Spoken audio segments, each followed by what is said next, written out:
So திருத்தணியில் ஒரு லேட்டஸ்ட்டான ஒரு நியூஸ் ஒன்று பார்த்தோம். ஃபாதரோட சைக்காட்ரிக் டேப்லெட்டை குழந்தை வந்து கொஞ்சம் வாயில் வச்சு ஸ்வாலோ பண்ணும்போது ஆஸ்பிரேட் ஆகி குழந்தை வந்து இறந்துட்டாங்க அப்படின்னு சொல்லிட்டு.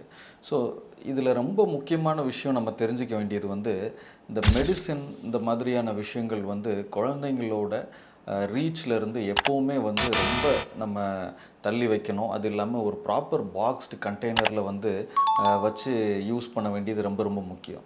ஸோ அது மட்டும் இல்லாமல் இன்னொரு முக்கியமான விஷயம் நான் சொல்கிறது, எந்த ஏஜ்லேருந்து குழந்தைங்க வந்து டேப்லெட்ஸ் எடுக்கிறது சேஃப் அப்படின்னு சொன்னால், யூஸ்வலி 6 இயர்ஸ்க்கு மேலே குழந்தைங்களை வந்து கொஞ்சம் ஸ்வாலோ பண்ணுறது ரொம்ப ஈஸியாக ஸ்வாலோ பண்ண ஆரம்பிச்சிருவாங்க டேப்லெட்ஸை. 6 இயர்ஸ்க்கு கம்மியான குழந்தைங்களுக்கு முடிஞ்ச அளவுக்கு நம்ம வந்து சிரப் ஃபார்மில் கொடுக்குறது தான் பெட்டர்.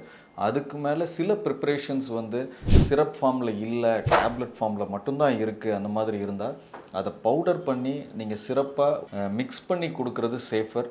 ஆனால் டேப்லெட் ஃபார்மில் குழந்தைங்க விழுங்குற மாதிரி அது 6 இயர்ஸ்க்கு முன்னாடி கொடுக்குறது எப்போவுமே சேஃப் கிடையாது. இது சோக்கிங்கோட ரிஸ்க்கை வந்து ரொம்ப இன்க்ரீஸ் பண்ணும். லெஸ் தென் 6 இயர்ஸ் ஏஜ் குரூப்பில் இருக்கிறவங்க என்னவாக இருந்தாலும் ரொம்ப ஆர்வமாக எக்ஸ்ப்ளோர் பண்ணுவாங்க. தெரியாமல் வாயில் வச்சு ஆஸ்பிரேட் பண்ணாலோ இல்லை அந்த மெடிசினோட சைடு எஃபெக்ட்டுமே ரொம்ப டேஞ்சராக முடிகிறதுக்கான வாய்ப்புகள் இருக்குது. தேங்க்யூ.